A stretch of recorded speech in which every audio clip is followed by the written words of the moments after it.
Georg Ritschl will be speaking with us. He'll be demonstrating or showing us the technology and elaborating upon the, you could say, the good ideas behind affecting weather and our own health and well-beings.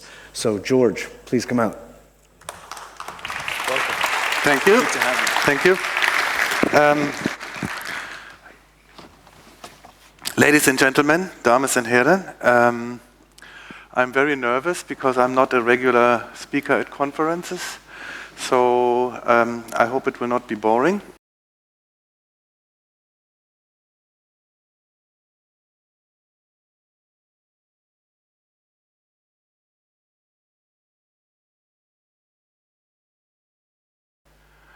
Okay.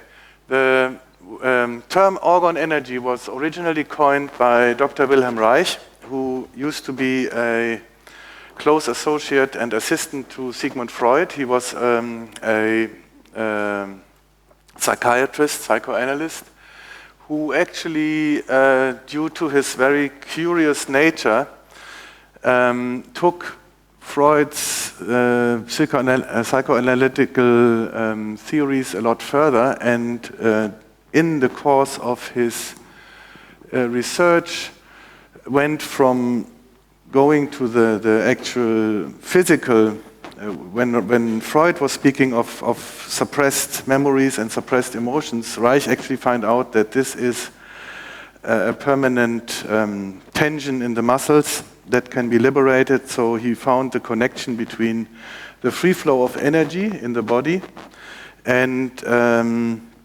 the various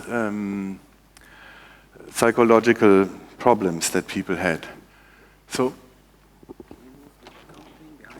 yeah, maybe it's a bit, I'm going to refer to this later. Okay. All right, so Wilhelm Reich said there is no proof, there are no authorities, whatever, no president, academy, court of law, congress or senate on this earth has the knowledge or power to decide what will be the knowledge of tomorrow. I think this could be the motto for our conference and for our movement, because we need to liberate science from preconceived ideas. The many names of orgone, I'm just referring to a few of them. You see, everybody probably in this room has had experience with yoga. The Vedic tradition calls this energy prana. In China, it's called qi or qi. Ancient Greece and even recent Nobel Prize-winning scientists are referring to the ether.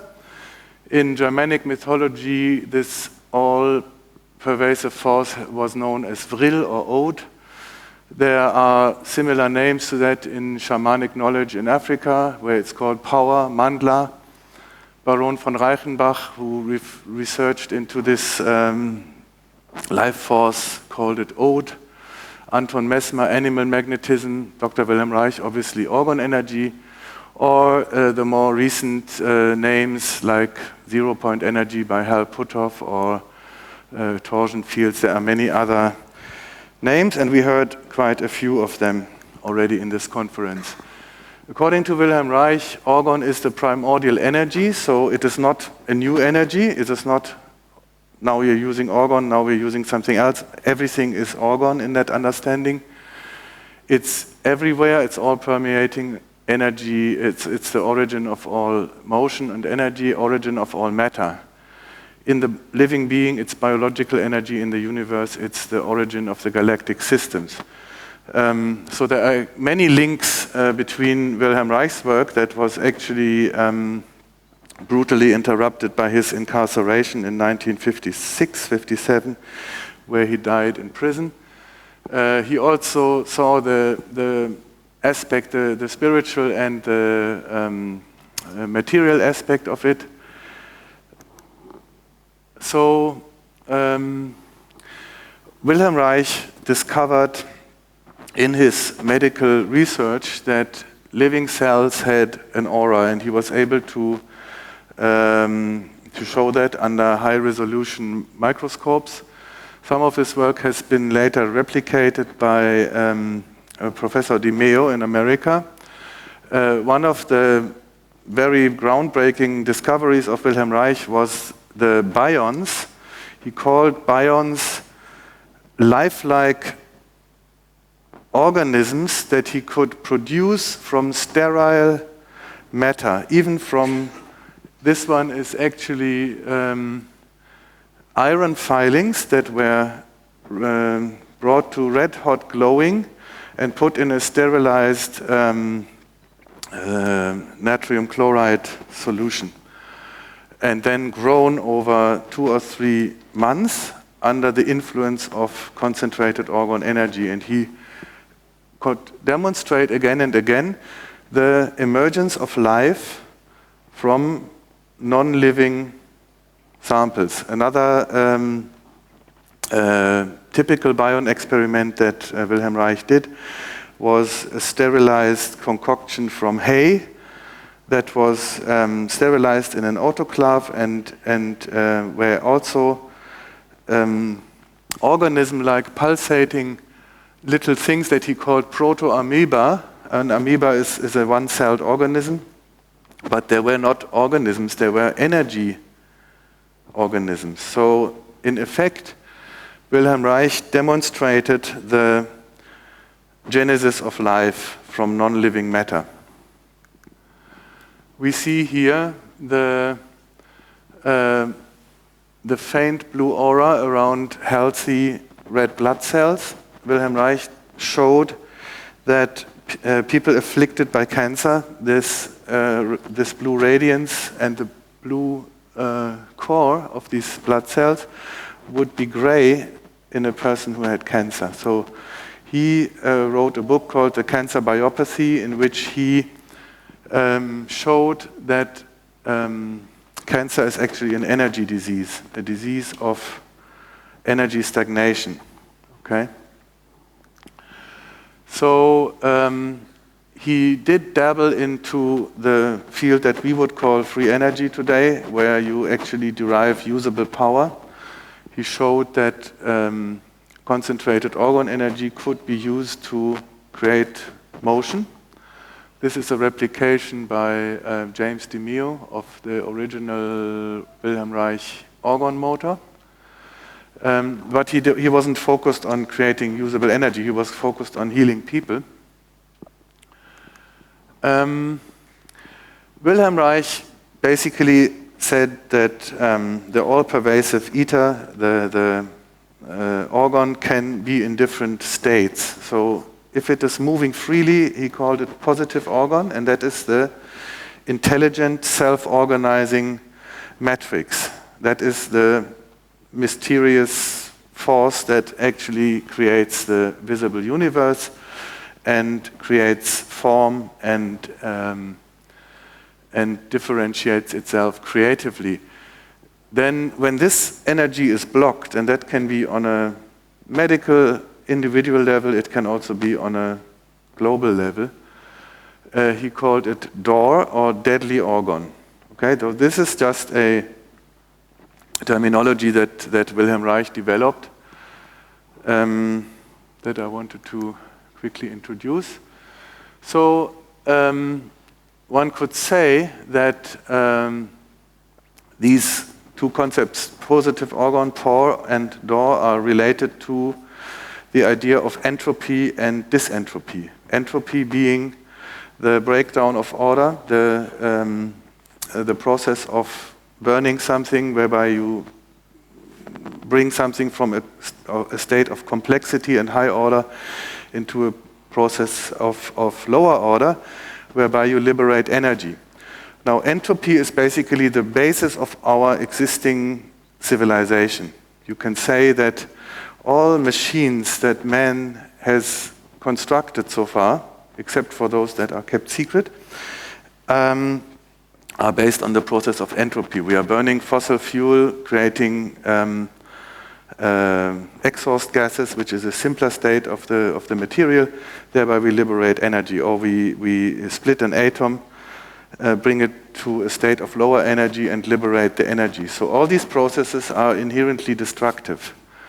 Whereas, so I learned that at school, I think 10th grade or something like that, that the entropic universe, which was presented to us as the only universe there is, the entropic universe ends as a cold and dark place, because somebody who can only think in terms of entropic processes sees the world essentially as a battery, whereby the two poles are connected and the battery is being discharged, and when it's finally discharged, it's finished. The universe is cold and everything is dead. And I got very depressed when I heard that. So, huh? No. Eventually, all charges are dissipated and there's no more movement in an entropic universe. But luckily, it's actually not like that. But there is so the embodiment of entropy on the planet is the desert. Or the desert actually was also called by Wilhelm Reich the cancer of the earth. So it's an energy disease. A desert is an energy disease of the earth. Okay, you see that here, the dead tree in the Namib Desert.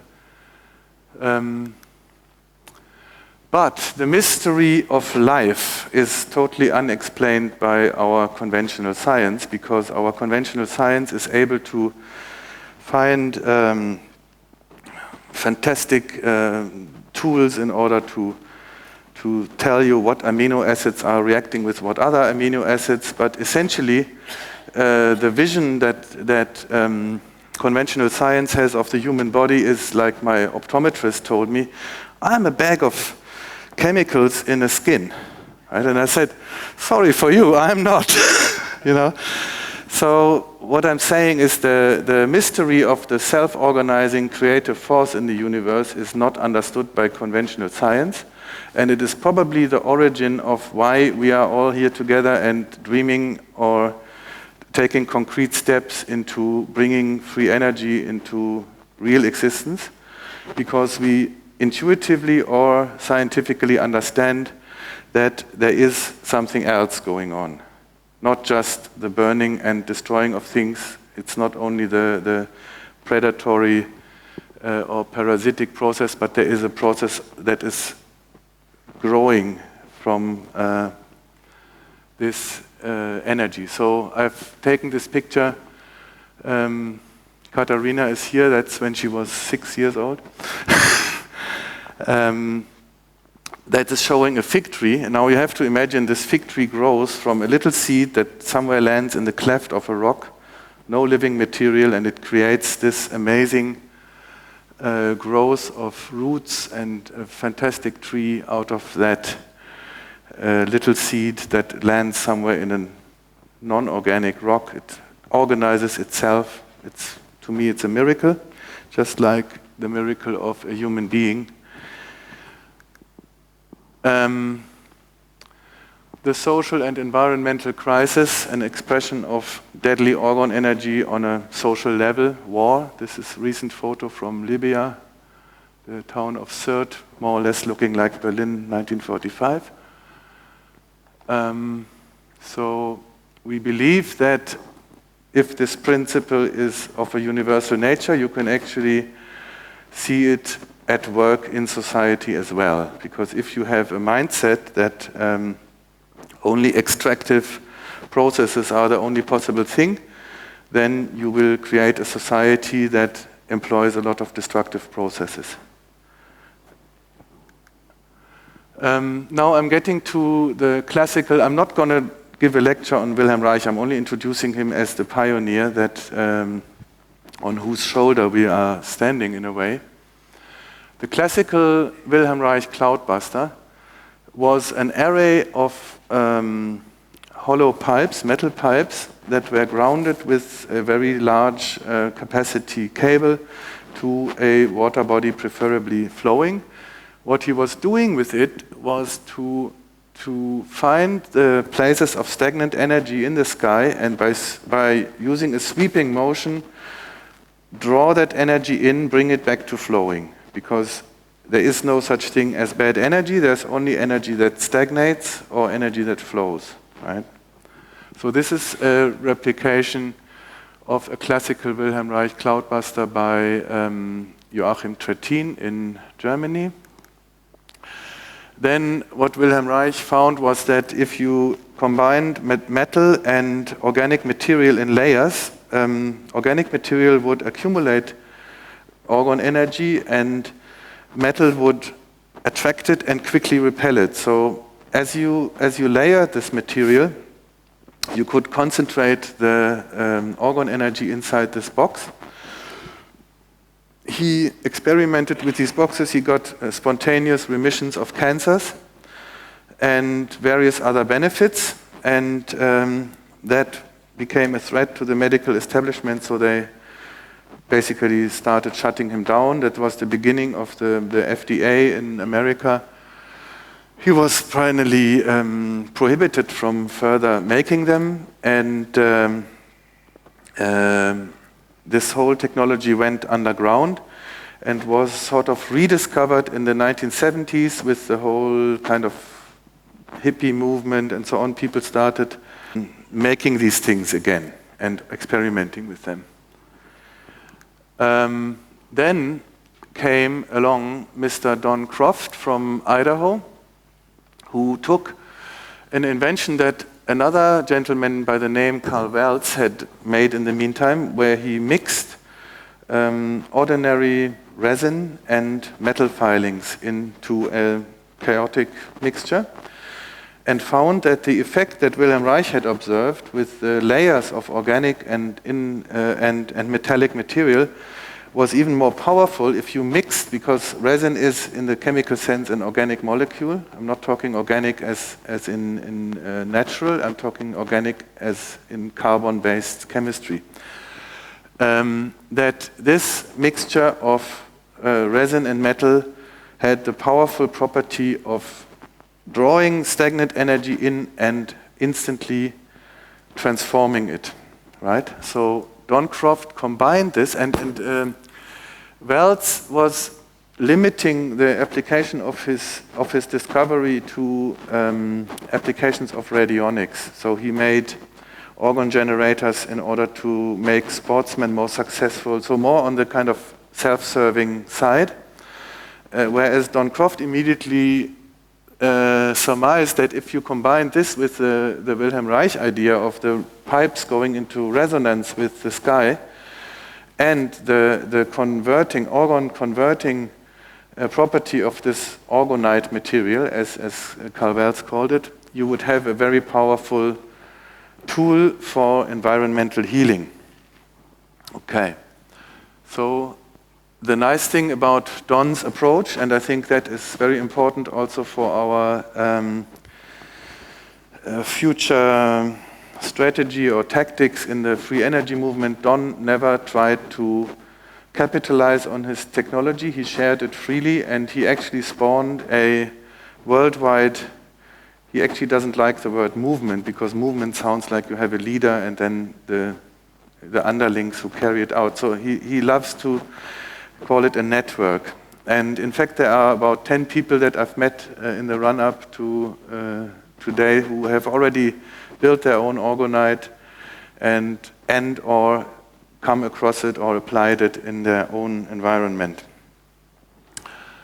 So I'm just going to show you the tools that we are using, and then after that I will show you that these tools really work, because that would be your next legitimate question. All good and fine, does it actually do something? And I'm going to show you that it does. And then I'm going to show you the work that we've been doing in Southern Africa in the last 10 years. And finally, I'm going to show you how to make your own, because I want you all to go out here and be able to make your own simple orgonite tools and start changing your environment. So this is the so-called orgonite cloudbuster. I've got one here. Maybe I'm going to put it on this side, so that it doesn't stand in the way. It's got copper pipes, approximately 6 feet or 1.80 meters. These copper pipes are going into the orgone matrix to about that much above the bottom. And each pipe has a double-pointed crystal in the bottom, embedded in the bottom, which serves as an energy amplifier or an energy conduct. So basically it draws in the energy. If you put it in a place that has very bad energy, you will actually see a blackness in the sky that converges over the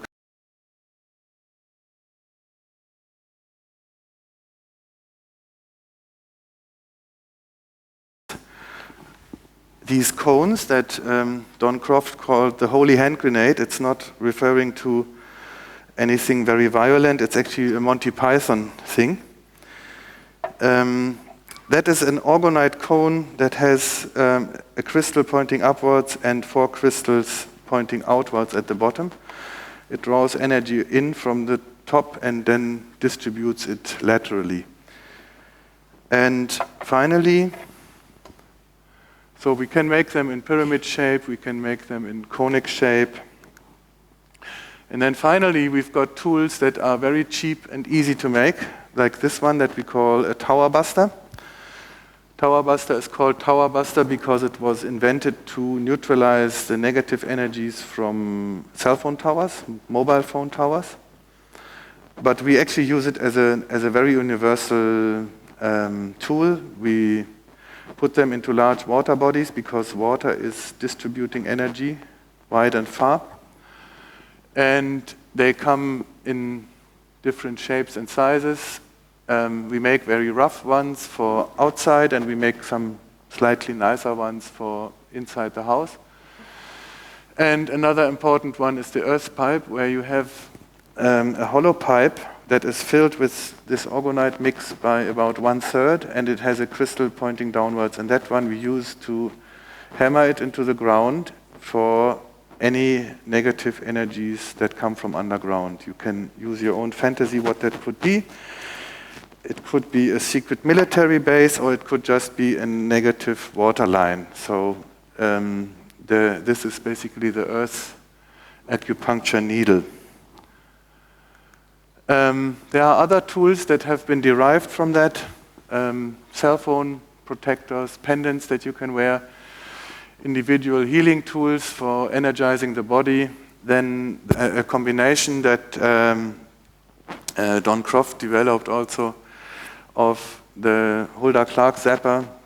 Some of you may know about zappers with the orgonite technology, so that it becomes not only an electrical healing tool, but also an energy healing tool. Also, there have been developed combinations of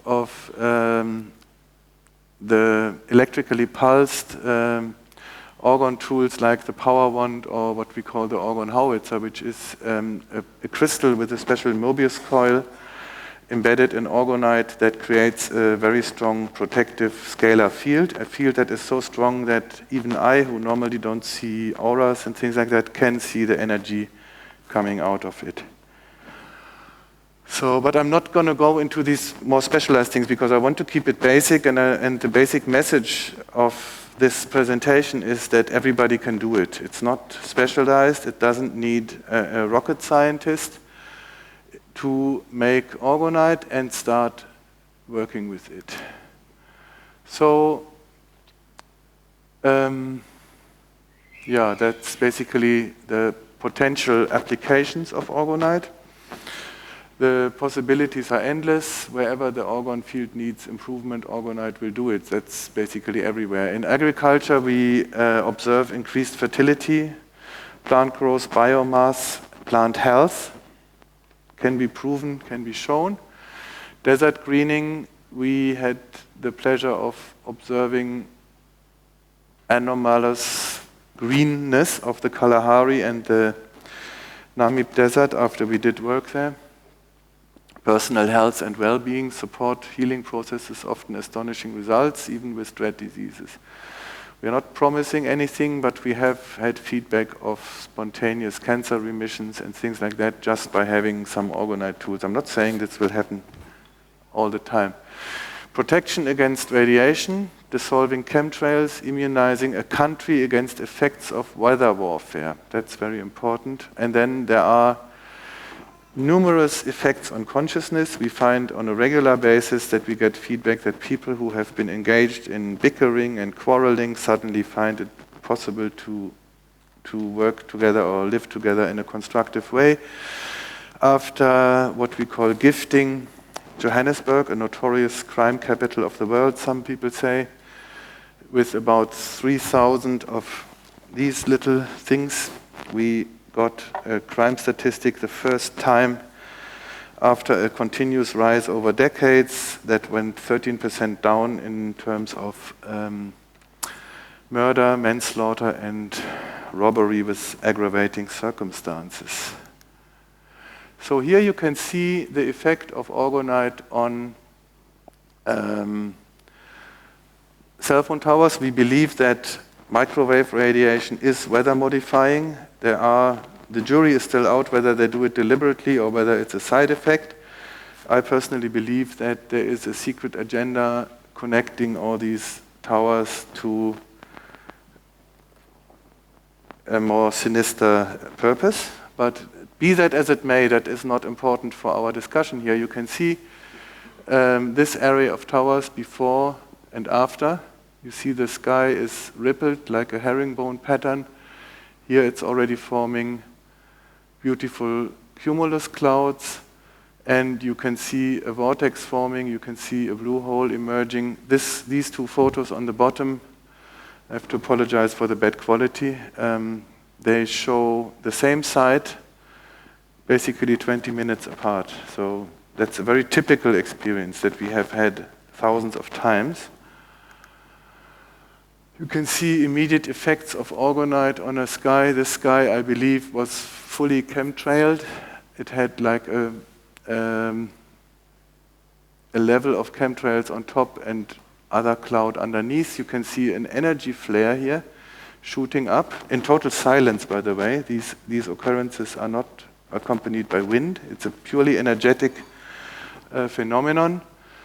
You can see here, that was in Uganda in 2004. On this mountain, which was in a closed-off military area, there were several towers on top, and we didn't have a chance to go very close. The only thing we did was to place two of these about 2 kilometers, and the effect was that. And this is not a tornado, this is not a hurricane, this is a silent energy vortex that came about in total serene silence. Yes? Oh, sorry. Better? Okay. So another before and after picture. This was a military radar station in Tete, Mozambique. The whole city had a very, very negative energy. It felt totally oppressive even as you entered the city. You can see here the kind of sky that we saw. Here you see my wife, Friederike, hiding something in the bush. And then you can see how the sky opens up. Again, this sequence is not over a day or two. This sequence is within 15, 20 minutes. So you see the original sky, you see the ripples. You see how the ripples start forming into more articulated clouds. A few minutes later, you see the very typical blue hole, which indicates an energy vortex. And you see how this now healthier sky is forming into rain cloud, and as we drove off, half an hour later, it was already raining. So that's a typical sequence of what happens. Another one here. It's not so easy to document, because we are as we do these gifting expeditions, we are moving through the landscape. We're not just staying somewhere. We're moving through a landscape, and we put these things out, preferably at the cell phone towers, but also we use riverbeds and other places. And it's a dynamic experience. You would probably need a very artistic film cameraman to ever be able to really give an idea of that experience, because it's quite exciting. You can see here that was in the Karoo semi-desert in South Africa, hazy sky, but the first cumulus cloud is already forming. So that is already the beginning of the energy transformation.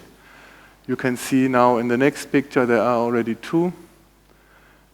It becomes more, but we are also moving, so we are going into still untransformed territory. We're leaving this behind as we move on, but you can see how the sky is transforming. So that's a sequence of maybe 2 hours and 150 kilometers of movement. Then what we've seen very often is sylphs. Now we're becoming a bit more metaphysical because a lot of people feel that sylphs are the cloud expression of spiritual beings that live in the sky. And we get to see a lot of them, and sometimes we have the impression that they are saying thank you for the work that we have done. Now, this could still be dismissed as, he's just showing us some pictures of clouds, you know. I mean, it can mean anything. The only thing why I think it constitutes proof is because we always see the change from the one state into the other and not from the other into the one. A very simple and convincing way to prove the efficacy of orgonite is plant growth experiments, and they have been done all over the world. This one was published in the British magazine Strange Days by our friend Mark Bennett. It shows plants that were grown with and plants that were grown without orgonite. I think you can guess which ones are the ones that were grown with orgonite. This was done by a gentleman called Alex in Quebec, Canada, who has a website, OrgonArt. I'm not sure if it's still active, but these pictures are still around. He did a systematic experiment of growing marrows with and without orgonite, otherwise very similar conditions. Obviously, this one is the field with the orgonite. We did a little experiment ourselves that was to prove two things. Firstly, all of you have probably heard by now that water is a carrier of energies and information. So we used 3 water samples. So I'm actually referring to the work of Masaru Emoto, who is probably the most well-known pioneer of water energy research. We used 2 cell phones calling each other for half an hour with and without protection. So I'm showing here the little orgonite chips that we use. Obviously, we later put them up in the same position like the unprotected sample. And we radiated a water sample, a 1-liter carafe, for half an hour. Sample 1, 2 mobile phones without protection. Sample 2, 2 mobile phones with our mini shield. Sample 3, ordinary tap water untreated as it comes out of the tap. Then we sprouted chickpeas in the same way, all standing next to each other on the same kitchen counter, same light, same temperature. Standard procedure, you pour the water in, you leave it for 15 minutes or something like that, then you pour the excess off. And we did that over 5 days. Now, the unprotected sample turned out to look sick. Interestingly, they grew faster in the beginning, so I was almost like, I thought, oh my God, maybe it's going to prove that the cell phone is good for the for the chickpeas. But it seemed to be more like a, like chemotherapy also seems to make people healthier in the beginning, but it's in the end killing them. So the peas were trying to grow fast because they wanted to get ahead. But then after 5 days, the ones with the unprotected cell phones were already slimy, getting a bit rotten. They were brownish and they were underdeveloped. They had, you can actually see the scale here. This was 148 grams. The protected sample with the orgonite at the cell phones, 165, and they had the biggest amount of little green shoots, and they looked very healthy and vital. The untreated tap water came out slightly in the middle. So what it actually shows is that by putting orgonite at this source of hard radiation or door, you're actually creating an orgone generator, and you're creating a situation that is better than the neutral situation. That's quite interesting. A gentleman from Australia sent us this photo where he photographed one of these in a dark room with Kirlian photography, so the things do have an aura. Now, another level of proof is what I call shamanic endorsement. We have on our travels encountered lots of traditional healers in Africa. Credo Mutwa is probably known to you, but many others as well. Dr. Chipangula, for example, is the president of the Traditional Healers Association in Malawi, of which I've become a honorary member. And Dr. Chipangula, in fact, adopted our technology and started distributing orgonite all over the small and beautiful country of Malawi. 7 of these cloudbusters and about 2,000 of these distributed all over the country through the network of 200,000 traditional healers. The country was then earmarked for food insecurity, massive intervention of NGOs, new American military base, and so on and so on. So there was talk of impending hunger catastrophe. My latest information from Malawi is not only that they had abundant rainfalls, but that they've started planting second crops, winter crops, which they haven't done for the last 40 years. So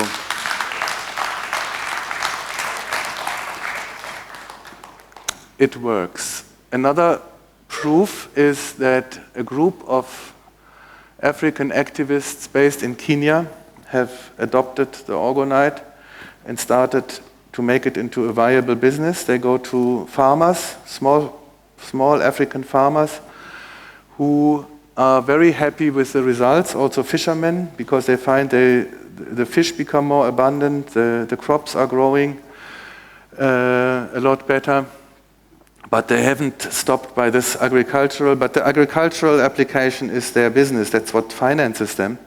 But they've also gone into the conflict zones of southern Somalia, South Sudan, and Eastern Congo, and observed the pacifying effect of orgonite.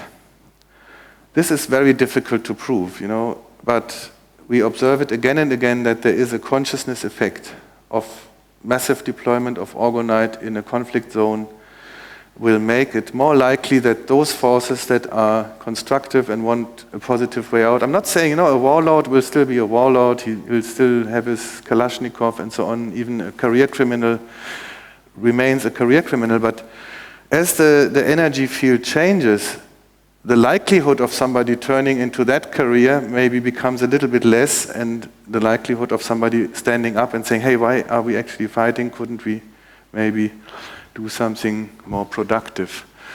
So also an African farmer has little money. He is more zuinig than a Nederlander. And the proverbial Scotsman. So before an African farmer who works hard to earn a measly few Ugandan shillings or whatever for his produce, before he parts with hard-earned money and buys something like that, he has to be convinced that it works. So to me, that's the self-feeding success of these African activists is another element of proof.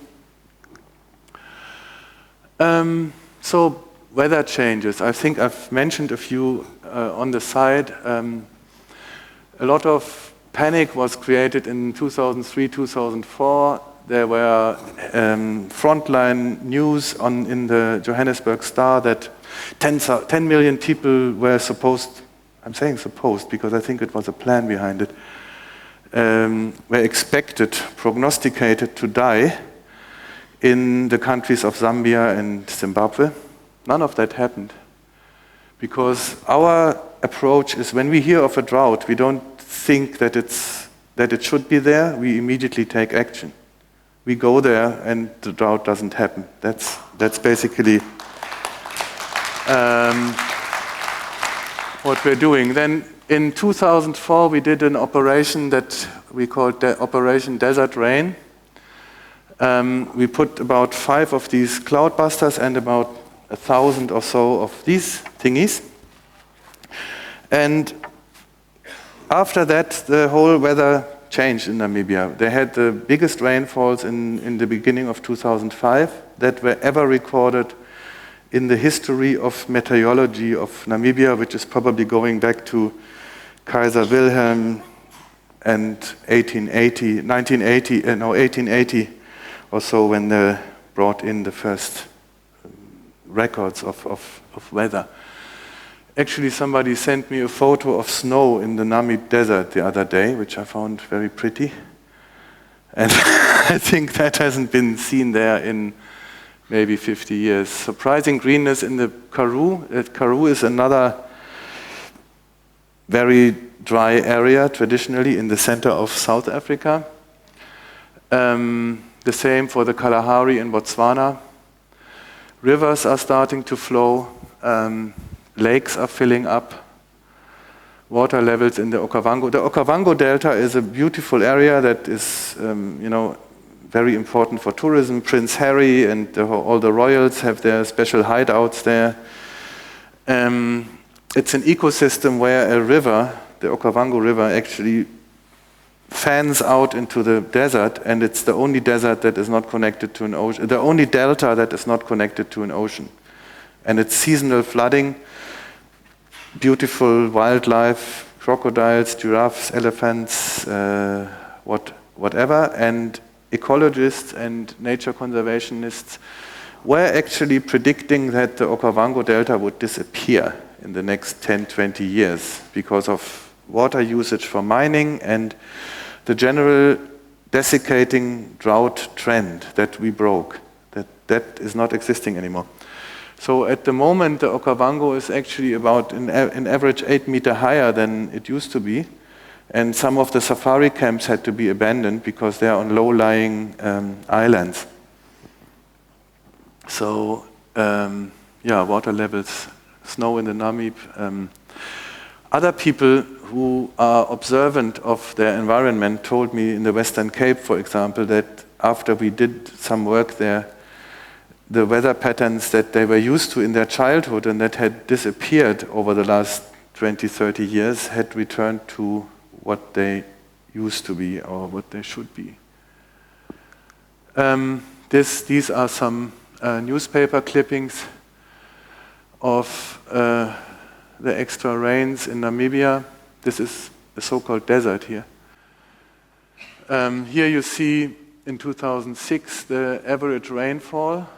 The dark blue indicates more than 200% of long year average. Okay, the blue is 100 to 200%, and the light blue is 50 to 100%. You see under average rainfall here in the Western Cape, but it is not very significant because South Africa is the Western Cape has a different normal rainfall pattern. It's got winter rain. So the fact that in summer there was little rainfall doesn't say much, but this is the normal rainy season up there on that central page.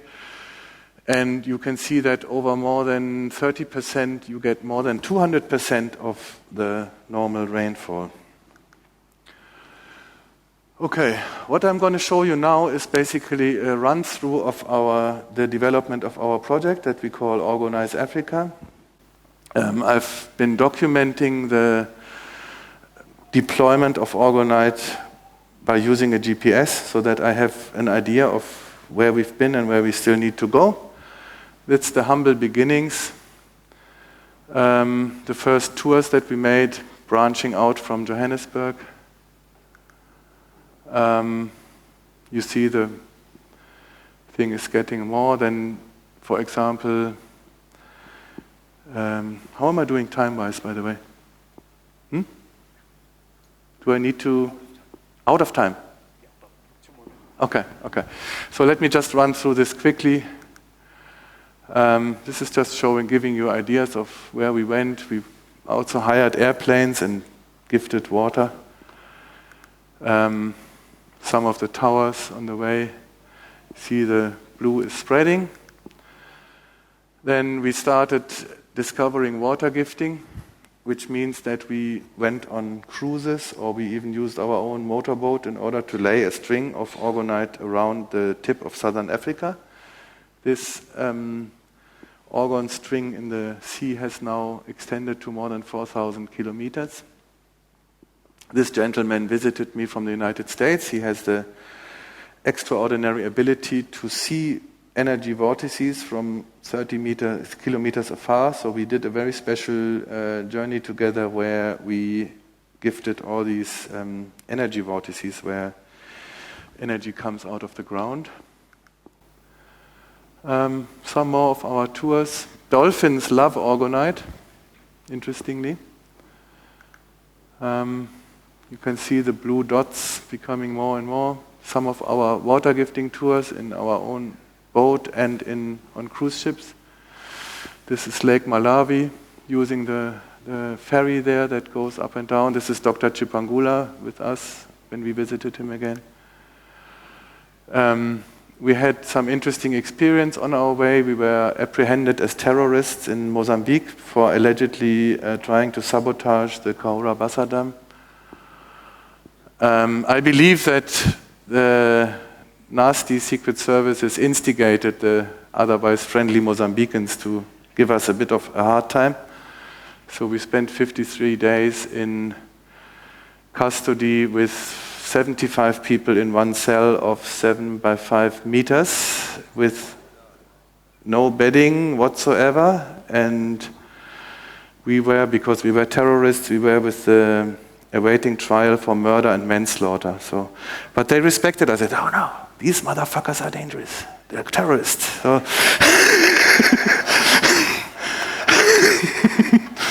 and I had one friend there who is very good in martial arts. He knows ninjutsu and so on. And he said to me, "Okay, don't be afraid, George. The first 10 will die." They are boys. So that was a cultural experience. These are actually that is our team here. That's Prophet from South Africa. This is Carlo from Portugal, and this is Tino Putejo, Air Force Major and ninjutsu. So don't fuck with him. And that's me with a beard here in the prison. Unfortunately, they deleted all our photos. It was very difficult to get the cameras back because they wanted to steal them personally. Anyway, so then in 2010, we gifted all the stadiums for the World Cup because we thought that maybe they would try something funny. You know, they sometimes love to disrupt large gatherings with so-called terrorist attacks. Nothing happened. The World Cup went very nicely, although Holland didn't win and Germany also not. And South Africa not at all. I mean, yeah, we tried. But it was a very good atmosphere. And now you see some work that we did recently. We also visited the concentration camps in Poland to do something about this ongoing trauma. This picture shows the theory that the major concentration camps are actually on a pentagram that connects to negative ley lines connecting to other satanic ritual sacrifice sites. So you see here Auschwitz, Auschwitz-Birkenau, Treblinka, and Sobibor.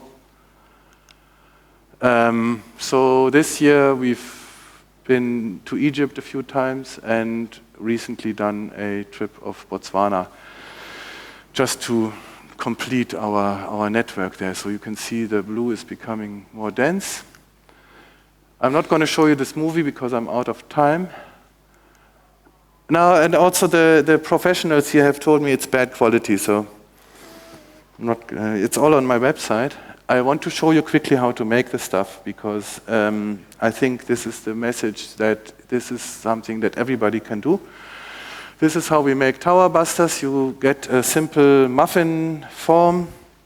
You put a small bedding of aluminum filings. You put a few crystals. They can be fragments. They don't have to be beautiful. So, as you get like crystals by the kilo, you use the nice ones for the more sophisticated tools, and you use the breakage for the tower busters. So you can use them all. Brazil is beautiful. No, we try to get them from Africa. But now the Chinese are buying all the crystals, so it's becoming more and more difficult. So also the prices are going up. So then we put additional things in there. We like to put pyrite and we like to put amethyst. It doesn't have to be the super quality stuff. I mean, it doesn't have to be the optical jewelry grade stuff. It can be ordinary. And then we mix the resin and we pour it in. And then we wait 30 minutes and take them out, and that's it. This is how you make one of these. That's how we used to make them, because now we have nicer molds, but you can use a simple household funnel and close the outflow. At that point, I was using window putty to make that plug. And then you put the crystal that is supposed to stick in the top. You embed it in a bit of filings, and then you fill it like half, and you put the 4 crystals that are pointing outwards, and then you embed it in more filings, and I'm almost finished, yes. And there is how you make a cloudbuster.